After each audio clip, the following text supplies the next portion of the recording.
Hi, everybody. At this point in time, you have done your data collection for the Theory of Island Biogeography Lab. This is the data that I collected, so I just wanted to run through this with you all. So first things first, I'm going to tally up how many clothespins were able to populate the various islands, and that was 4. We have 0, just quickly going through this. 4, 1, and then also 4. Okay, so we need to rate the effectiveness as dispersal on a scale from 1 to 6, 1 being the most effective and 6 being the least effective. So I can tell you right now the beads were the least effective, right? So they get a 6. Then I'm just going to move back. The second least effective were the beans. Third least effective were the toothpicks. And then we have a 3-way tie. So I'm just going to write tie 1, 2, 3 for clothespins, for cotton balls, and then also for pennies. Now, also out of curiosity, I want to see if there is a relationship between like the island size and the proximity. So I'm going to just tally across this way: 3, 4, 5, 2, 4, and then 4.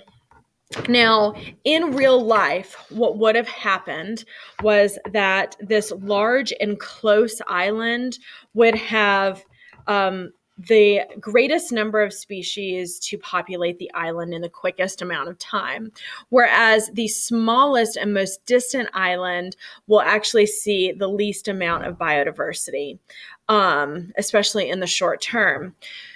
So what does this mean for us as far as conservation biology? This means a couple things.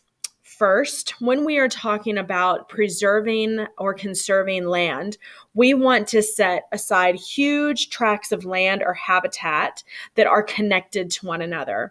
If we can't do that, then we could have like large national forests, for example, that are connected by a corridor, and that would allow animals to migrate back and forth. Right? So at least then they have a larger habitat or a larger island size. Because the reality is this: if you have one contiguous, uninterrupted piece of habitat, as soon as a road is built through that habitat, that what was one large, uninterrupted habitat is now 2 fragmented islands. Build another road, and now we have the 4 fragmented islands. Build a housing development in there, and you continue to fragment what used to be a contiguous habitat is now a collection of fragmented islands. So just like with conservation biology, linking up the largest possible conserved areas, either placing them together in protection status or having corridors where animals can move through, the same kind of ideas can be put forward when we are developing land. And trying to reduce that habitat fragmentation that basically leads to this island effect, which is that the smallest, most distant islands are going to have the least biodiversity. They're going to be also populated at slower rates as well, versus those closer islands. And the largest island and the closer island to the shoreland, we should have seen higher rates of species populating that area. So I hope that this helps with you answering the questions.